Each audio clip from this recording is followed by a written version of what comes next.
Hello everyone. I wish you all a good evening enjoying a good ghost story with the gentle sound of rain from BLACKRIDGE Stories and a peaceful and good night's sleep. I will tell you the story of the Venetian mirror. I found it on a cold October afternoon in an antique store deep within a winding alley in Venice. The heavy gray rain fell steadily on the old roof tiles, and the distant sound of church bells echoed through the mist, giving me the feeling that I had wandered into some ancient, mysterious fairy tale, or worse, a real-life nightmare.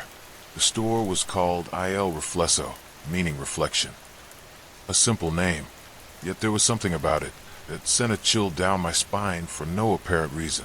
Inside, the smell of rotting wood mixed with the scent of incense, accompanied by the steady ticking of a grandfather clock. The shopkeeper was an old, thin Italian man with eyes so deep they seemed to see right through my soul from the moment I laid eyes on him. I was drawn to a single object in the shop, a tall mirror about 2 meters high, its frame intricately carved in a Baroque style, covered with a faded layer of gold paint. But it wasn't the beauty of the mirror that bothered me. There was something wrong with it. The mirror seemed to look back at me. When I stood in front of it, my reflection in the mirror didn't quite match my movements in real life. It was unclear whether it was the lighting, the angle, or something else, but my reflection seemed to lag behind, moving a beat slower. And then it smiled. I did not. I left the store with a reluctant thank you. A few hours later, as if under a spell, I returned and bought the mirror. The shopkeeper didn't haggle or ask questions. As I prepared to take it, he simply spoke one sentence in a low, gravelly voice. Not everyone can see what is hidden in the mirror, but once you do, you can't look away. I took the mirror back to my small apartment in Florence and placed it in the living room across from the large window where the daylight could shine through.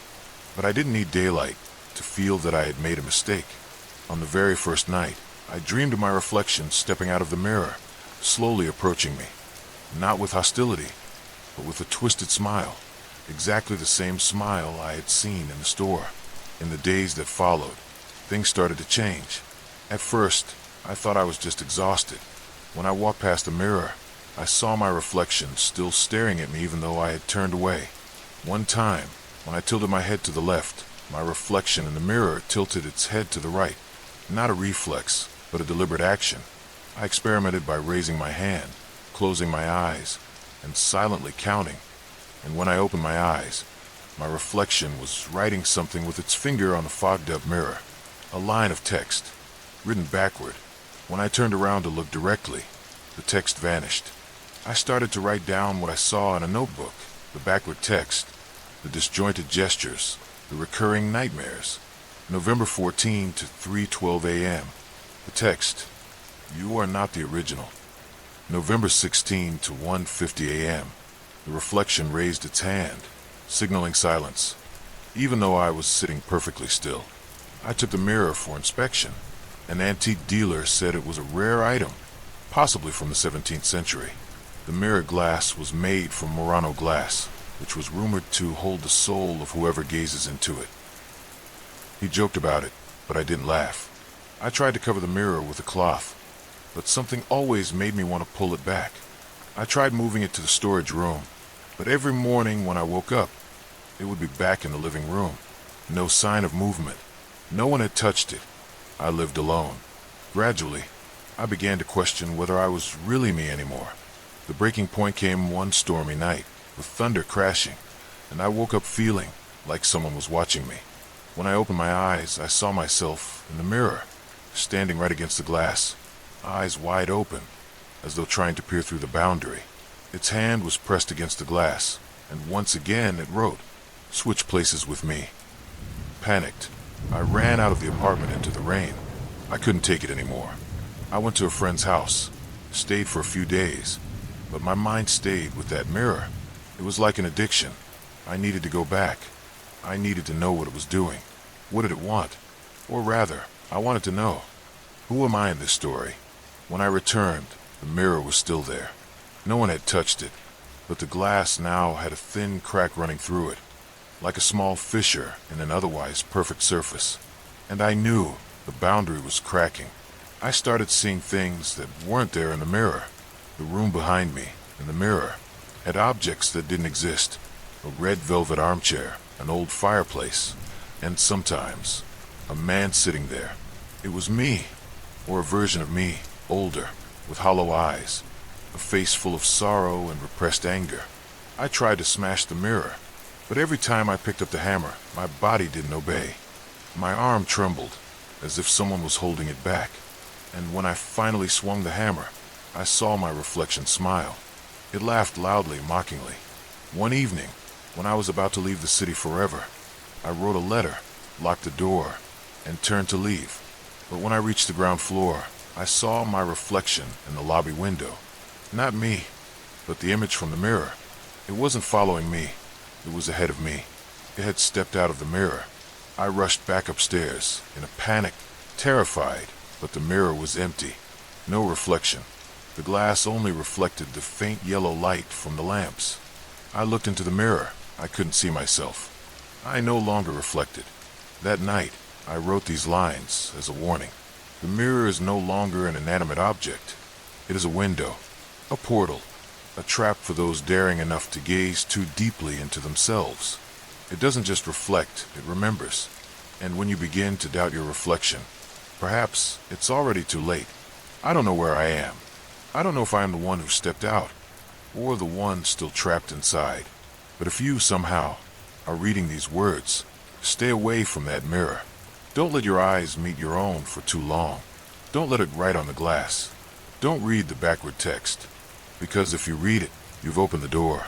I began to realize something was wrong in the third week after the Venice mirror arrived in my apartment.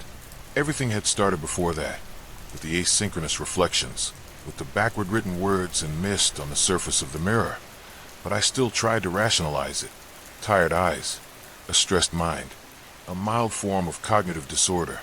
But this time, the strange thing came from the frame itself.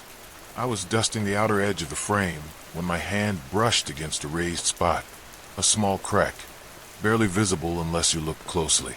When I used a small knife to pry it open, a loose piece of wood popped out, revealing a narrow hollow space behind it, containing something old and strange. Inside were hand-carved inscriptions, so small I had to use a magnifying glass to read them. It wasn't Italian, as I had first guessed, but a collection of symbols, alchemical in nature. I recognized the symbol of Saturn, a six-pointed star inside a circle, the sign of Hermes, and what looked like a model of the Kabbalah within a Fibonacci labyrinth. There were no words, only symbols, but the way they were carved carefully, in an intentional order, sent a chill down my spine. I took a photo and uploaded it to my computer. I opened a symbol analysis software. I found connections. Some symbols appeared in the Voynich manuscript. Others matched symbols from the book Mutus Liber, an ancient alchemical text describing the process of soul transformation. That night, things got stranger. I left my desk, but the magnetometer I was using for my research project, having been off for hours, suddenly lit up. The readings danced. The needle spun wildly, as if an electromagnetic source was oscillating right in the room. I immediately turned on the data recorder. The strange thing was, the source wasn't in the computer, nor in the power outlet. It was in the mirror. I pointed the sensor at the Venice mirror, and the signal intensified. The waveforms began to form a pattern. The oscillations were not random. The rhythm was steady, like a heartbeat, like Morse code. But it wasn't Morse. I let the data run all night. The next morning, when I loaded it into the Fourier analysis software, I was speechless. The waveforms formed an equation, a mathematical expression, very complex, but shaped like a quantum wave function, similar to Schrödinger's equation, but with strange variables, symbols not found in any physical dataset I had ever seen. I called an old friend, Man, a PhD in mathematical physics from MIT, and sent him the analysis. 3 hours later, Min called back. His voice trembled. This is not electromagnetic noise. It has internal structure, an internal logic, like a mathematical language. It might be the first attempt of a non-human intelligence system to communicate something, not in words, but in concepts. I asked if he could decipher the message. Part of it. It seems to describe a multidimensional space. something beyond the three-dimensional space we live in. And if I'm right, then whoever sent it is not just intelligent, but also knows about us, the structure of our brains, our ability to perceive. I didn't sleep that night. I sat in front of the mirror in silence, and then, for the first time, my reflection no longer mimicked me. I turned my head, but it kept staring straight ahead. I looked up, and it tilted its head. A pale smile appeared. Behind it, I saw the symbols on the mirror frame moving. No, not moving, changing. They arranged themselves, twisting into a new structure, like a fractal pattern reorganizing itself into something alive. I tried to write down the sequence of equations from the previous night. When I input them into modeling software, a three-dimensional geometric form began to emerge. A Mobius strip, each layer splitting into countless branches, like a nervous system. I couldn't be sure, but everything, from the electromagnetic oscillations, to the alchemical symbols, to the strange reflection, seemed to point to one hypothesis: an immaterial entity, residing or connected with the mirror. An intelligence, not a ghost, not a soul, but an ancient consciousness, transcending linear time. Perhaps a form of biological existence in multidimensional space, or a cosmic memory transmitted through the material of the mirror. I began seeing it in my dreams. A silver door, engraved with alchemical symbols, opened. On the other side was a dark room, filled with thousands of floating mirrors, all reflecting me, but not the me of the present. Some showed me dying, others showed me speaking in a language belonging to no nation. And in the midst of it all, it was there, an entity, shimmering like glass, but oscillating like a wave. No fixed shape, only an idea of life, a vision of will. It didn't speak, but I heard a voice in my head. We are the memory of light. We are the image in the mirror, yet to be reflected. I jolted awake, drenched in sweat. Since that night, I have not been myself. Each time I look into the mirror, I feel as though I am being observed in return, as if I am the reflection of someone else. And the reflection in the mirror is the true entity. As time passed, the symbols on the mirror frame changed even more. They formed a map. I began photographing each change, piecing them together into a sequence, and then, in a moment of explosive awareness, I realized it was a set of instructions. Instructions to open the door that doesn't exist in physical space. It exists in the mind, in the space between perception and light. And the Venice mirror, with its centuries-old history, forged with mercury and pure silver, is the perfect medium for a transcendent language. Then called again, warning me to stop. He said, "I'm afraid that if you continue, you won't be human anymore. You will dissolve into the equation, into that entity." But it was too late. I couldn't stop. Every night, the mirror cast a dim light, a light that didn't come from any source in the room. I heard whispers and equations, and in that moment I understood, not through translation, not through logic, but through existential intuition. I had been chosen, or worse, I had always been part of it, even before I was born. I started feeling exhausted in the 6th week. At first, it was insomnia. Then came the persistent headaches. The light in the house seemed to be brighter than usual, even though the bulbs were unchanged. I tried sleeping pills, drinking coffee, yoga. Nothing worked.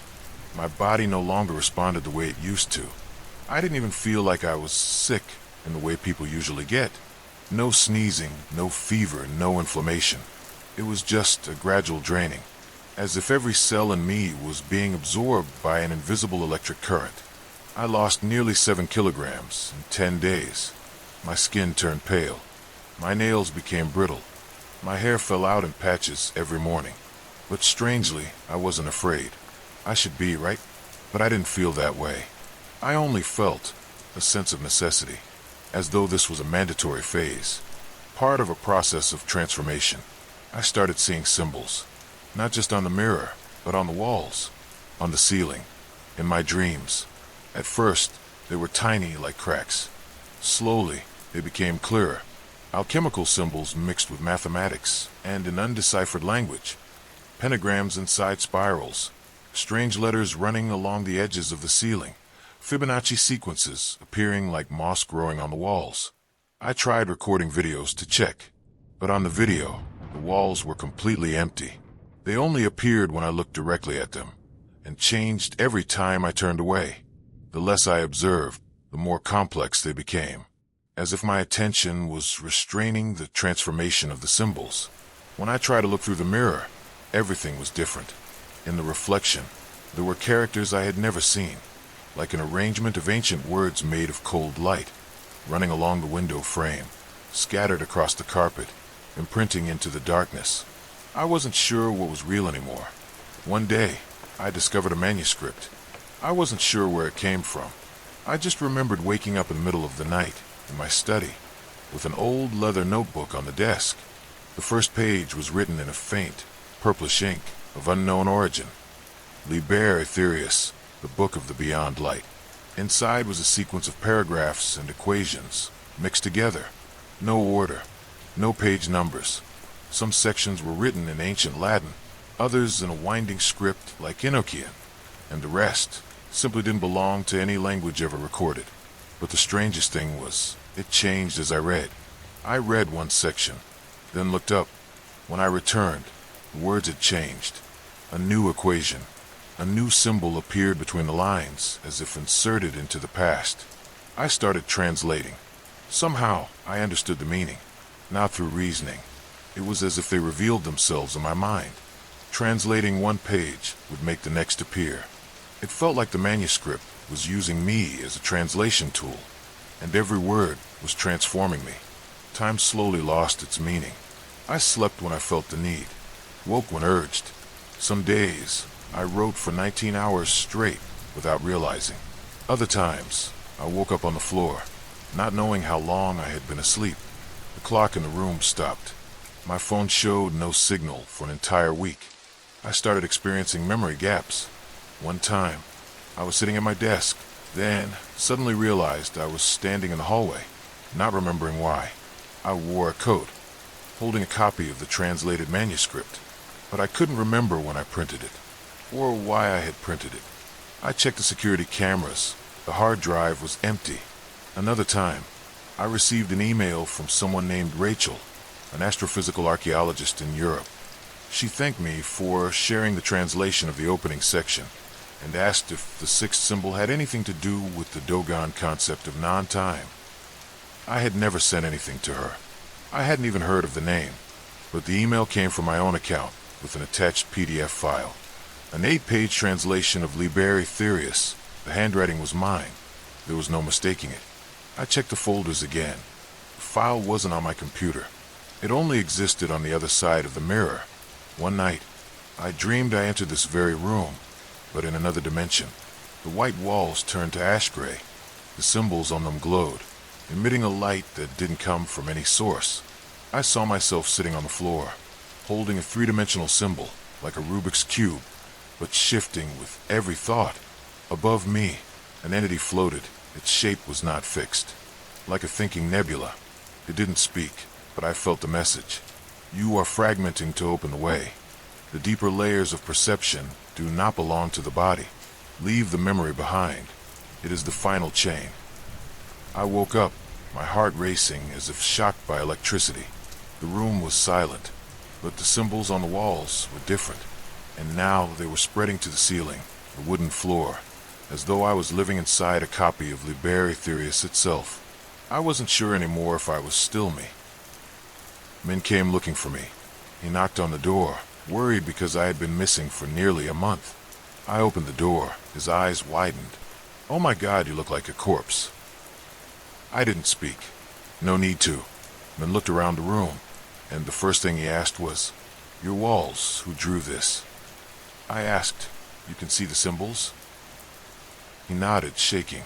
"They look like the Voynich manuscript, but not quite. They seem to be updating themselves."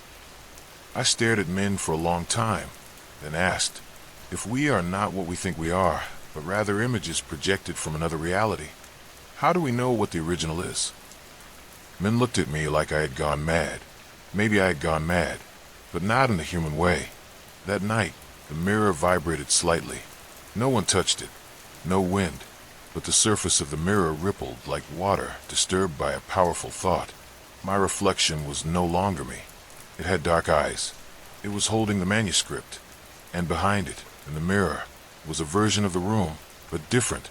Oil lamps, parchment, alchemical tools scattered everywhere. I realized something. Behind the mirror was the world of the manuscript's author, and I was just the copy learning to read it. I wrote the final sentence of page 98 in the translation. "You are the gate. The gate is you." I read it aloud. The room trembled. After several weeks living in a near half-conscious state, surrounded by shattered fragments of memory and reflections no longer obeying natural laws, I began seeking an escape. I thought, if I could leave this apartment, just temporarily, I might regain some sense of control. The problem was, I couldn't leave the building.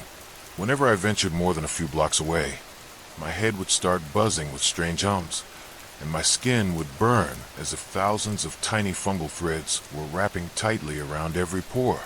So, I went down to the ground floor, where there was a small, abandoned greenhouse behind the building. Initially, I didn't plan to do much, just find a place to breathe the humid, quiet air. But that greenhouse, it had a certain allure. Unlike the mirror in my bedroom, it wasn't hostile at first. It just breathed. When I opened the old wooden door covered in moss, a damp, musty air rushed out, as if a massive lung inside had just exhaled for the first time after years of slumber. No one had cared for it for at least a decade, yet the plants inside were more overgrown than I had ever seen. Moss covered the cracked floor tiles. Climbing vines stretched beyond the glass ceiling, reaching up to cling to the rusted steel frame. I found myself returning every day. At first, just to observe, then to care for it, watering, gently trimming. But the longer I stayed, the more it felt like I wasn't tending to the plants, but serving some intelligent, living system. The plants seemed to change shape from day to day. Once, I swore that a white flower I had just pulled out yesterday had grown back this morning. But this time, it resembled my own eyes when reflected in the mirror. I began to refuse to meet anyone. The mailman, the gas collector, even Eliza, my only remaining friend from university. They knocked on my door, texted, emailed. I deleted everything. I didn't want to involve them, because it seemed like the greenhouse was learning to interact with me. One night, I took a small flashlight and decided to camp out inside the greenhouse. No particular reason. I just felt I had to do it. I laid a thin blanket among the shrinking jungle, placed my notebook beside me, and began writing about my feelings, about the microscopic changes in the structure of the leaves, about the faintly fermented scent of mold that was decaying the air. That night, I heard whispers. At first, I thought it was the wind, but the greenhouse was airtight, with no vents big enough to create such a sound. It was as though the sound came from inside my head, but not in human language. I began dreaming of roots emerging from the floor tiles, crawling over me as I slept. In the dream, I wasn't panicked. I accepted it. I even opened my arms wide. By morning, I woke up with small, round, bruised marks around my wrists and ankles, as if someone had used tiny fungal tendrils to measure my body while I slept. I set up a corner in the greenhouse to place the Venice mirror, thing I had once thought I needed to bury deep in the shadows, but now I felt it needed to interact with the plants. Or perhaps the reverse. When I placed the mirror there, I noticed the condensation on the surface of the mirror forming faster than usual, and each drop seemed to slide backward, as if defying gravity. I began losing track of time. Occasionally, I would look at the clock and see it was 4 p.m., but when I blinked, it was 1 a.m. I didn't remember what I had done, didn't remember if I had eaten, and wasn't even sure how long I had been living here. Once, I found a notebook on the table, with scribbled handwriting that wasn't my style, containing sketches of mushrooms and diagrams of roots intertwining like neural pathways. One morning, the entire inside of the greenhouse glass was covered in a misty fog, and when I wiped it away, I saw a reversed writing imprinted on it. Growth requires no will, only the environment. I stepped back. The mirror wasn't near there, but the handwriting was unmistakably its style. I tried calling Eliza. No signal.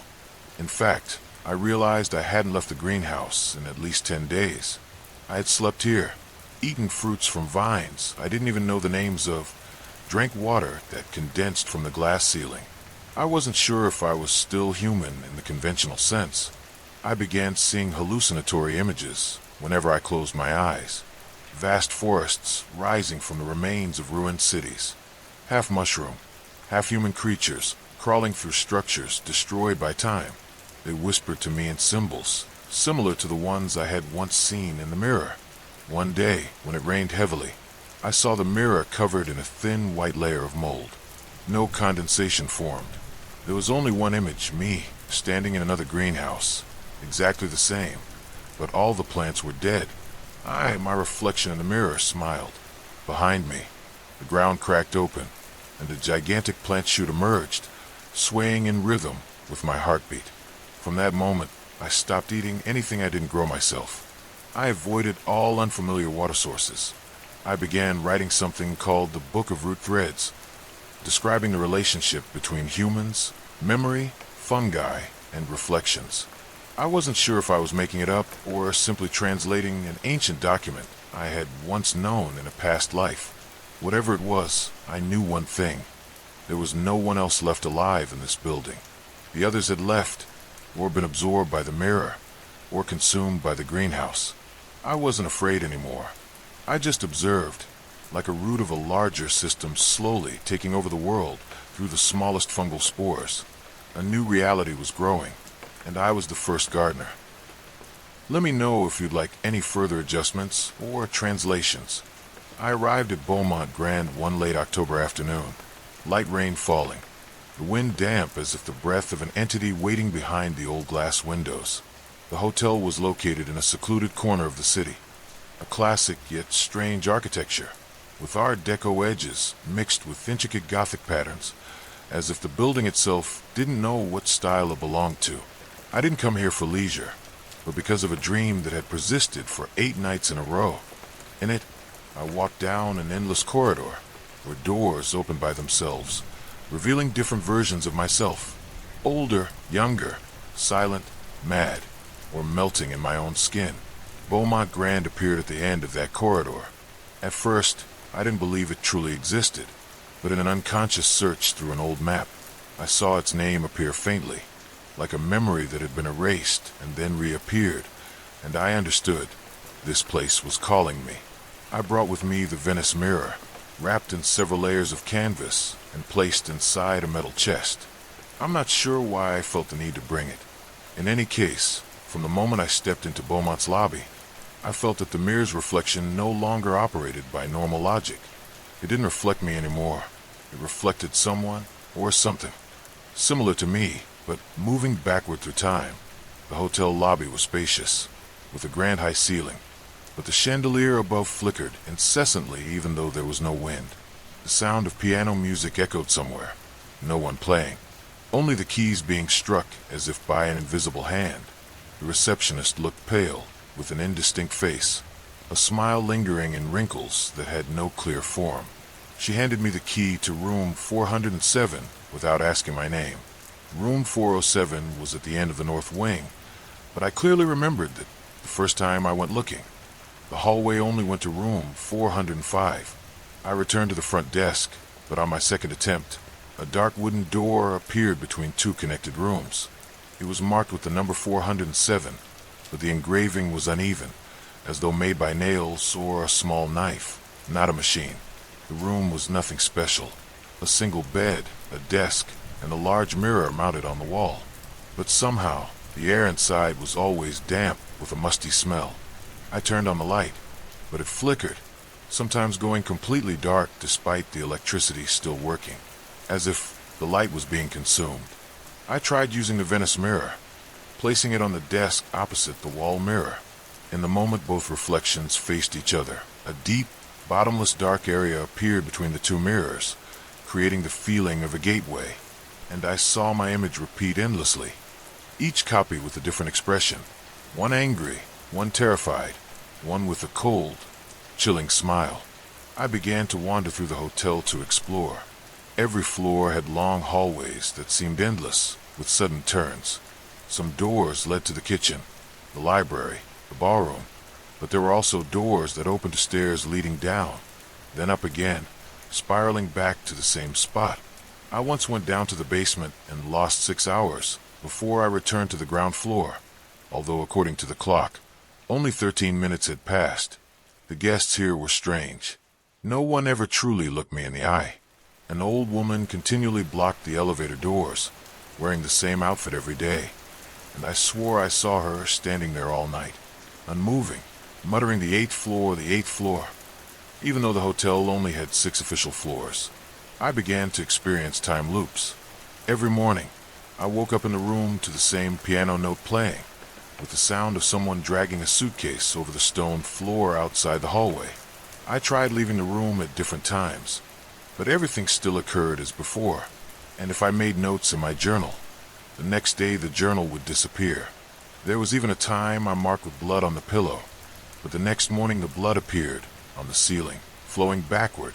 While wandering, I found room 317, where the walls were painted with hundreds of alchemical symbols, identical to those I had seen in the Venice mirror. In the center of the room was a large copper circle, engraved with a symmetrical symbol, like a map guiding through space. I placed the Venice mirror in the center of the circle and waited. After a few minutes, the surrounding space began to vibrate gently, not with sound, but with some kind of frequency that went straight into my spine. The lights flickered, and on the surface of the mirror appeared rapidly moving text, in a language I seemed to understand in my dreams, but could not read while awake. That night, I dreamt that I was the hotel, not as someone living in it, but as the structure itself. I felt the hallways as nerves, the rooms as memories. Some parts of me were filled with water. Some places were filled with the screams of thousands of trapped souls, and deep within me was a heartbeat. A steady, slow beat, like a heart in winter. Waking up, I found myself on the 3rd floor, in front of a room that didn't exist, room 0. When I entered, all sounds disappeared. The ceiling vanished, replaced by a sky full of stars. I saw different versions of myself walking in at the same time, from different directions. One smiled, one cried, one silently self-immolated. I understood. This hotel was not just a place of residence. It was a crossroads of dimensions, a place where realities converged, where people, decisions, and versions of myself from countless timelines gathered together. Each room was a potential world. Each hallway was a process of choice, and the hotel was learning to understand me. From then on, doors began to open by themselves as I approached. Lights turned on according to my thoughts. Other guests began calling my name, even though I had never introduced myself. A white-haired man stood in the elevator, smiling at me, saying, "You're finally back. This body will fit you better." Then he vanished. I knew I was slowly transforming, not just physically, but mentally. Part of my mind started thinking in architecture. I looked at the ceiling and understood it as a symbol. I heard the wind through the door cracks and understood it as a message. The paintings in the hallway began changing according to my mood. One night, the Venice mirror reflected me walking, out of myself. I, the reflected version, stepped out of the mirror and sat down in the chair opposite. We both sat in silence, staring at each other. No words were spoken, but I understood. We were swapping places. I am now the consciousness trapped inside the mirror, while he, the reflection, will continue to reside in the hotel, or vice versa. Let me know if you need further adjustments. I no longer remember exactly when those sounds first began. It could have been one night when I was sitting alone in my office, drafts scattered around the desk, the distorted symbols of that entity yet to be deciphered. A soft whisper came from behind, quiet, but loud enough to make me stop, turn around. The room was empty. The light flickered as usual, the glow seemingly sucked into the mirror in the far corner. At first, I thought it was just the wind whistling through the gap in the old window, or some trick of a weary mind. But then it repeated, not just once, not just at night, and not just in that room. The voice started very softly, like a murmur of someone reading quietly through glass. A sound not quite human, but not mechanical either. It had rhythm, structure. It had intent. I began to hear it in my recordings. When replaying the journal entries I had made to preserve my thoughts, I heard sentences that didn't exist in my memory. They appeared during the silences, as if someone had inserted themselves into the recording without touching the device. Once, I was listening to the recording of the 117th night observation of the mirror. My voice came through clearly, trembling but coherent, a blurry shape, as though it's rising from the glass. After that sentence, a silence lasted for about 7 seconds. But then a strange sound appeared. Return to the source. Not yours. Should not be yours. I froze. That voice didn't resemble anyone I had ever known. It seemed both distant and familiar, as if it was coming from another layer of space, or as if it was speaking right next to my ear, without making any sound. Strangely, it wasn't even an original recording that I remembered making. I was certain of that. I tried repeatedly, using noise filtering software, rewinding and replaying. The voice was still there, and after that night, it began to multiply. I once thought I could control the situation, that if I analyzed enough, decoded deeply enough, I would find a reasonable conclusion to the series of phenomena. But now I realize, I am no longer an observer. I am the target. The devices in my home began to behave strangely. The recorder would turn on by itself when I didn't touch it. The phone emitted whispers when it was in silent mode. The TV would turn on at midnight, the screen black but with white characters running across, as if it were some strange code. Once, I recorded my voice reading an ancient text that the entity had made me transcribe.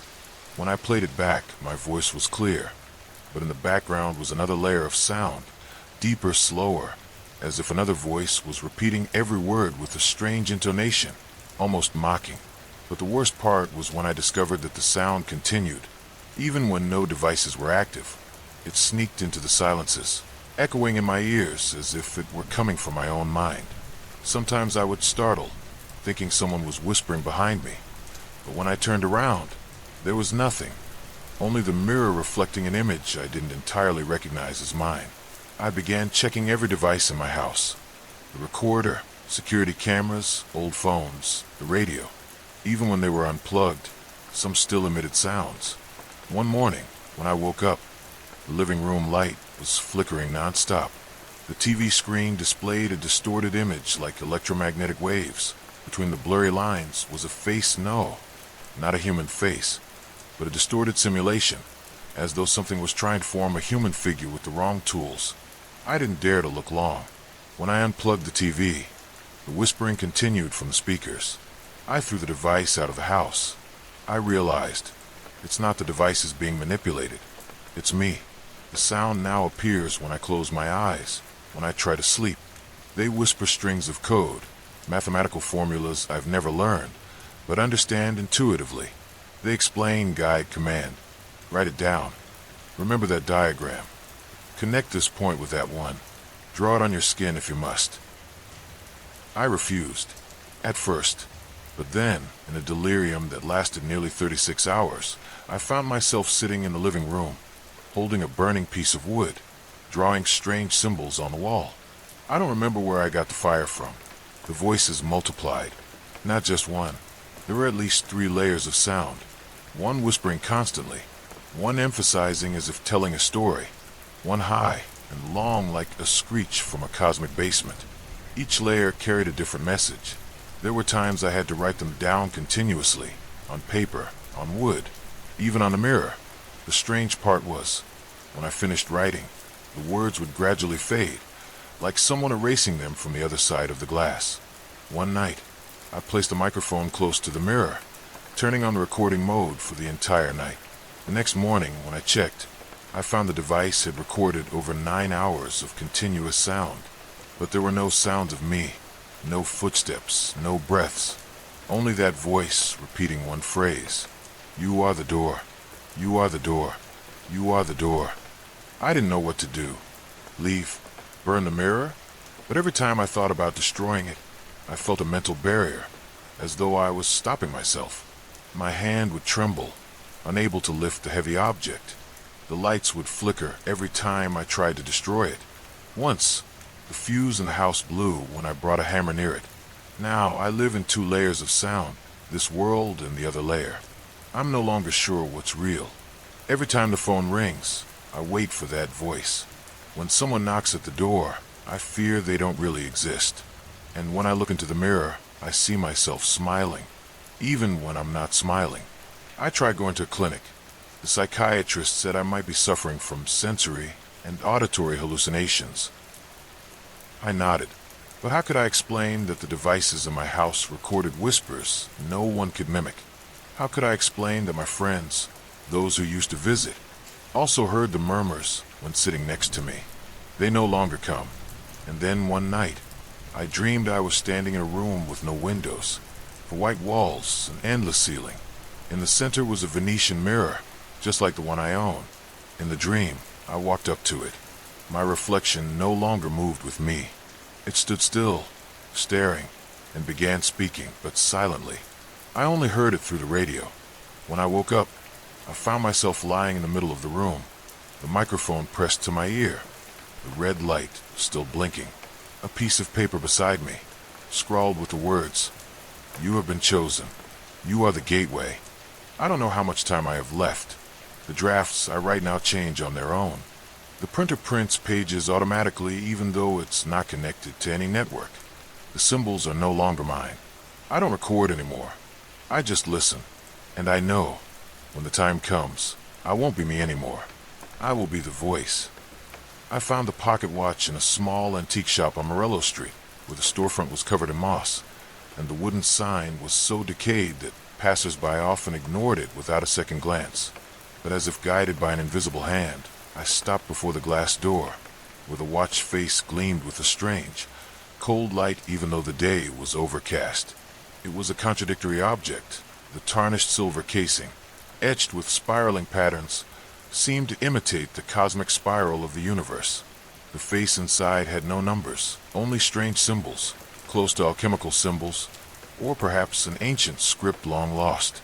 The hour hand did not move in a usual manner, but jerked in fits, sometimes stopping for minutes before suddenly jumping forward. I knew I shouldn't buy it, but when the shopkeeper, a frail old man with barely a voice, pointed at me, then at the pocket watch, I found myself reaching for my wallet without haggling. Since I brought it home, time around me began to distort. At first, it was just trivial things. The wall clock ran faster. Devices like my tablet and phone kept reporting system time error. I thought it was a coincidence, or maybe the influence of some magnetic field emanating from an antique device. But then I started noticing strange gaps in my day. Hours I couldn't remember, blank spaces in my memory. I set up a camera to record the entire room while I slept, and the next morning, when reviewing it, I saw myself get out of bed at 3:12 a.m., stare at the pocket watch, then disappear from the frame for 19 minutes. When I returned, I was holding a crude drawing of overlapping spiral patterns, something resembling fractal drawings. I began dreaming of a world completely silent, where the ground was made of giant clocks rotating counterclockwise, and the sky had no color. In the dreams, I always stood at an intersection where 3 floating gates drifted in space, each one colliding every 33 seconds. One rainy night, I disassembled the pocket watch, using a microscope and ultraviolet light. I couldn't understand the internal mechanism. It had no gears, only tiny glass tubes connected to a dark blue crystal at the center. When I touched the crystal, an electric shock ran down my spine, and the room instantly darkened. When the light returned, the desk clock showed 11:06 p.m., but my phone, my computer, and all other clocks, even my wristwatch, read 3:47 a.m., and outside, the sky was bright as dawn. I understood that I had just slipped off the main time axis. It wasn't a dream. It wasn't a hallucination. After that, I was no longer a part of a stable timeline. Every time I adjusted the watch, even just slightly turning the crown, I felt like hundreds of realities were vibrating around me, like strings pulled out of tune. I began keeping a time journal. Every day, I compare my experiences with objective data sources, newspapers, broadcasts, the internet, security cameras. Gradually, I realized that two versions of me were operating simultaneously. One was an exact copy of me, but occasionally wrote with my left hand or hated coffee, even though I was addicted to it. Once I stood in the kitchen and saw myself walk into the living room. We stared at each other, both terrified, and then the other disappeared like smoke, leaving a note on the table written in Latin. "Don't fix it. It's fully opened." Since that day, I no longer needed the watch. The reality around me began to bend like a shattered lens. I don't know exactly how many times I've slipped. Some mornings, I wake up in a different room, same furniture, but the books on the shelf are ones I've never read. Some days, there are two suns in the sky. On other days, I open the window and see the sea. Even though my apartment was in the middle of the city, time is no longer linear. I write in my journal, but the dates repeat. Once, I opened the notebook and found tomorrow already written by my handwriting. I discovered that the cracks in time are not accidental. They are like pathways. Every time I activate the watch, I choose a direction, not by my will, but by a preordained sequence. It's as if an intelligent entity is using me as an experiment, a reluctant time traveler. And then I began seeing shapes in the cracks. When I accidentally left the watch open too long, time stopped around me, and in that perfect stillness, I saw shadowy figures standing still, faceless, seemingly unaffected by the flow of time. They were always far away, until one day, I turned and saw one of them just a few steps behind me. It didn't move, but when I looked back, it was closer. I thought I was being traced through time, not by a single entity, but by a collective consciousness, interwoven through layers of reality, waiting for me to break through enough times to cross over. I no longer knew who I was. Some memories were not mine. I remember living in a nameless city. Remember the death of a mother I never had. Remember a journey beyond the stars that I never took. My memories intertwined. I wrote everything down, everything. But the notebook faded. The words blurred over time. It seemed that the realities didn't accept me recording them. Or perhaps they were being edited by the very cracks I opened. Eventually, I stopped. I locked the pocket watch in a lead box, placed it in a safe, but I still felt it calling to me, each tick echoing through the fabric of time, as if wanting to pull me back to the beginning. I no longer live by days and months. I only live by events, the last touch, the next slip, the next time I see myself again. I know that at some point, I will have to use the watch one last time. Open it right at the moment the largest crack forms, and when that happens, either I will fall completely into another reality, or I will become part of the mechanism that drives the timelines, like those figures. If anyone reads this, if you find a pocket watch, don't adjust it. Don't open it. Time is not a flow, it's a web, and every adjustment, every turn, is a fracture point. If you've been drawn into this story, as I was drawn into that pocket watch, don't forget to hit the subscribe button on the BLACRIDGE Stories channel, so you won't miss other journeys through fractured realities. Leave a comment if you've ever felt like time around you is off, or if you've ever seen a different version of yourself.